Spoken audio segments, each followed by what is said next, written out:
আজ জানাবো ইন্ডাস্ট্রিতে এমন অনেক নায়ক ও নায়িকা রয়েছে যে নায়িকাগুলি পিতা ও পুত্রের দুজনের সঙ্গেই চুটিয়ে প্রেম করেছেন। তবে চলুন জেনে নিন সেই নায়িকাগুলির নাম এবং কাদেরকে প্রেম করেছেন তারা। তবে তার জন্য সম্পূর্ণ ভিডিওটা দেখার অনুরোধ রইল। চলুন শুরু করি। তবে প্রেম কি বয়সের ধার ধারে?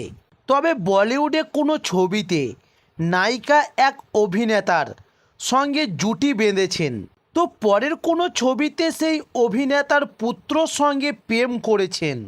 তবে বলিউডের বহু নায়িকা বড় পর্দায় এমন এমন অভিনেতাদের সঙ্গে জুটি বেঁধেছেন যারা বাস্তব জীবনে পিতা পুত্র। কিন্তু রোমান্স কি আর বয়সের ধার ধারে?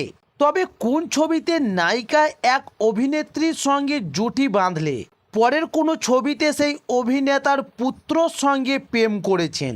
বলিউড নায়িকাদের এই তালিকায় যারা রয়েছে, তবে 5 দশকের কেরিয়ারে হিন্দি থেকে শুরু করে দক্ষিণ ফিল্ম জগতেও জনপ্রিয় হয়ে উঠেছিলেন শ্রীদেবী। তবে 1989 সালে মুক্তিপ্রাপ্ত চালবাজ ছবিতে ধর্মেন্দ্রর পুত্র সানি দেওয়ালের সঙ্গে জুটি বেঁধেছিলেন অভিনেত্রী। তবে চালবাজ ছবি মুক্তির 1 বছর পর প্রেক্ষাগৃহে মুক্তি পায় নাকাবন্দি।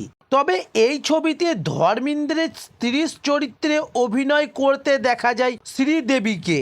তবে এবার জানুন নাম্বার 2, বলিউড অভিনেতা সেফ আলি খানের প্রথম স্ত্রী অমিতা সিনহা। তবে বর্তমানে বলিপাড়া থেকে দূরে সরে গেলেও 80 থেকে 90 দশকের মধ্যে অভিনয় জগতে নিজের পরিচিতি গড়ে তুলেছিলেন।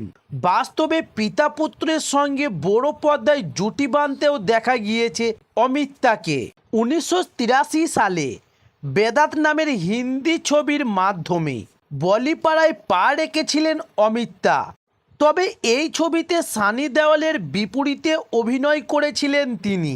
তবে বেদাত মুক্তি পাওয়ার 6 বছর পর গৃহকোণে মুক্তি পায় সাচ্চাই কি তাকত। তবে এই ছবিতে সানি দেওয়ালের বাবা ধর্মেন্দ্রের সঙ্গে পর্দায় জুটি বেঁধেছিলেন অমিতা।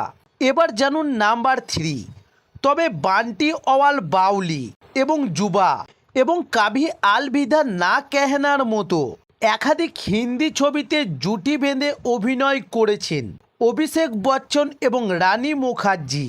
তবে 2005 সালে সঞ্জয় নীলা ভাটশালীর পরিচালনায় গৃহকোণে মুক্তি পায় ব্ল্যাক। তবে এই ছবিতে রানী মুখার্জির শিক্ষকের ভূমিকায় অভিনয় করেছিলেন অমিতাভ বচ্চন।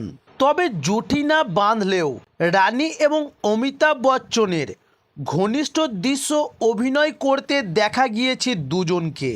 এবার জানুন নাম্বার 4, তবে বলিউডের ড্রিম গার্ল হেমা মালিনী 1968 সালে স্বপ্নকা সওদাগর ছবির হাত ধরে বলিউড পাড়ায় কেরিয়ার শুরু করেছিলেন। তবে এই ছবিতে রাজ কাপুরের সঙ্গে অভিনয় করতে দেখা গিয়েছিল হেমা মালিনীকে। তবে রণবীর কাপুর ছিলেন রাজ কাপুরের পুত্র। রণবীরের সঙ্গে পর্দায় রোমান্স করতে দেখা গিয়েছিল হিমাকে এবং 1974 সালে মুক্তিপ্রাপ্ত হাত কি সাপাই ছবিতে রণবীরের সঙ্গে অভিনয় করেছিলেন হেমা মালিনী। এবার জানুন নাম্বার 5, 1988 সালে গৃহকোণে মুক্তি পায় দয়াবান। তবে এই ছবিতে বিনোদন খান্নার সঙ্গে বড় পর্দায় সম্পর্কের রসায়ন বুনেছিলেন মাধুরী দীক্ষিত।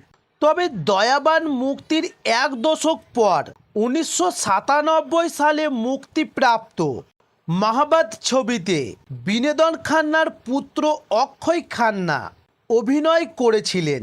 অক্ষয়ের বিপরীতে এই ছবিতে জুটি বেঁধেছিলেন মাধুরী দীক্ষিত। তো এবার সকল দর্শক বন্ধুদেরকে জানিয়ে রাখি, টলিউড এবং বলিউডের নিত্য নতুন নায়ক নায়িকাদের ভিডিও পাওয়ার জন্য অবশ্যই আমার চ্যানেলটি সাবস্ক্রাইব করে সঙ্গে থাকুন। নমস্কার।